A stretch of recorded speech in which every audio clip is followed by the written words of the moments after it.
ke jurang resesi. Jurang resesi. Sudah resesi? Zaman resesi. Mimpi buruk itu akhirnya terjadi. Indonesia terperosok ke jurang resesi. Pernyataan jika Indonesia terjerembab resesi dilontarkan Menko Polhukam Mahfud MD. Kinerja ekonomi 3 bulanan memang belum dirilis oleh BPS. Kuartal 3 juga baru berjalan 2 bulan. Menurut tradisi, PDB triwulan 3 diumumkan setiap bulan November. Namun, pola statistik dan gambaran kuantitatif ekonomi sepanjang Juli sampai September sudah terbaca arah dan kecenderungannya. Data-data mentah perekonomian sudah di kantong BPS, menunggu proses pengolahan.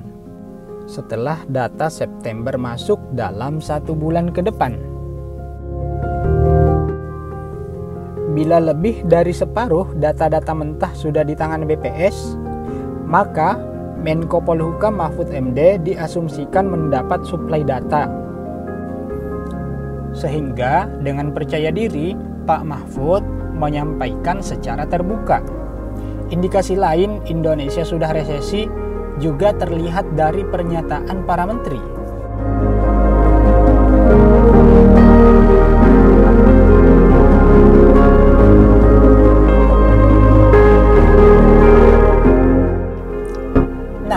Pernyataan 3 menteri itu representatif untuk menyimpulkan Indonesia sudah resesi. Lantas, apa untungnya pemerintah melontarkan pernyataan secara dini? Bahkan 2 bulan sebelum rilis resmi oleh BPS sebagai lembaga yang berwenang. Bisa jadi hal itu untuk membuat masyarakat tenang, agar mawas diri dan menyiapkan sabuk pengaman. Resesi ini mimpi buruk bagi semua. Bukan cuma pukulan untuk pemerintah, tapi kabar derita bagi rakyat, PHK, pengangguran, kemiskinan, dan efek domino resesi paling keras menghantam masyarakat di level bawah. Yang paling ditakutkan pemerintah tentu saja dampak politiknya. Kepercayaan masyarakat kepada pemerintah roboh seketika. Rezim ini terbukti gagal membawa Indonesia keluar dari jalur resesi. Pukulan delegitimasi kepada pemerintah bahkan berlipat ganda. Sebab secara bersamaan pemerintah juga terbukti gagal mengendalikan corona. Angka infeksi harian bahkan mencatat rekor anyar. Tembus angka 3.300 kasus positif per hari. Ini fakta mengerikan. Resesi juga berarti argumentasi membuka aktivitas dan melonggarkan pembatasan sosial sebagai dalih pemulihan ekonomi terbukti gagal total. Ekonomi tetap anjlok, justru corona yang meroket. Membaca situasi ekonomi ini, analisis menarik dikemukakan oleh ekonom senior Muhammad Khatib Basri. Merujuk pada data Google Mobility, mobilitas masyarakat terlihat naik tajam setelah pelonggaran pembatasan sosial, lalu flat dan melambat sepanjang Juni sampai Agustus. Hal senada juga terekam oleh survei Saiful Mujani, di mana persepsi masyarakat terhadap perekonomian menurun. Dari hasil analisis, dikemukakan 3 kemungkinan pemicu ekonomi menurun. Pertama, daya beli merosot dan melemah. Hal itu menghantam sektor informal sejak bulan Maret. Kedua, perilaku kelas menengah atas yang cenderung berhati-hati karena alasan kesehatan, mengingat sejak awal tren infeksi corona selalu menanjak. Bagi kalangan kelas menengah atas yang well educated, mereka aware dan rasional sehingga lebih memilih diam di rumah. Implikasinya, daya dorong ekonomi dari kelas menengah atas ini terkulai. Konsumsi mereka anjlok, padahal konsumen kelas menengah ataslah yang selama ini diandalkan untuk menghela roda ekonomi. Kemungkinan ketiga, akibat aturan protokol kesehatan yang membatasi ekonomi tak beroperasi penuh. Mal atau pusat perbelanjaan misalnya, meski dibuka, namun tidak optimal karena kapasitas dibatasi maksimal 50%.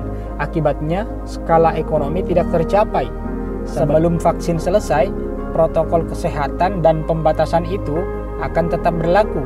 Akibatnya, bisnis hanya beroperasi 50%. Perusahaan bisa tetap survive selama mereka mampu membayar biaya variabel seperti gaji. Tapi mereka tak mengantongi untung. Perusahaan akhirnya jadi zombie companies. Sepanjang ekonomi harus beroperasi di bawah skala 100%, maka ambisi pemulihan ekonomi kurva V jauh panggang dari api. Para ahli sudah mengingatkan, saya juga sudah menulis di media nasional soal bagaimana peluang Indonesia meniti 1 dari 3 skenario pemulihan ekonomi. Model kurva V merupakan skenario pemulihan ekonomi ideal. Krisis dan pemulihan berlangsung cepat hingga ekonomi kembali ke posisi seperti sebelumnya. Namun skenario yang bisa dikejar Indonesia saat ini adalah pemulihan model kurva U. Ekonomi jatuh lalu flat, kemudian bangkit lagi. Tapi syarat agar selamat mencapai skenario U adalah corona terkendali. Fakta penanganan corona justru sangat amburadul. Pemerintah tampak bingung. Epidemiolog Griffith University Australia bahkan memprediksi dalam 2 bulan ke depan rumah sakit bisa lumpuh dan chaos akibat overkapasitas. Skenario berikutnya, ekonomi hanya bisa pulih setelah vaksinasi. Namun, vaksin baru bisa tersedia tahun 2021 dengan skala prioritas pada tenaga medis dan kelompok yang rentan. Kita pakai simulasi optimis. Anggaplah vaksin tersedia untuk 270 juta penduduk Indonesia. Jika vaksinasi dilakukan mulai Januari dengan kapasitas 500.000 orang per hari, maka proses vaksinasi ini akan selesai dalam 3 tahun. Akibatnya, selama periode itu ekonomi terus membeku, bergerak lamban mengikuti protokol kesehatan. Jika vaksinasi tidak dikebut, Indonesia bisa terjerembab ke jurang depresi ekonomi.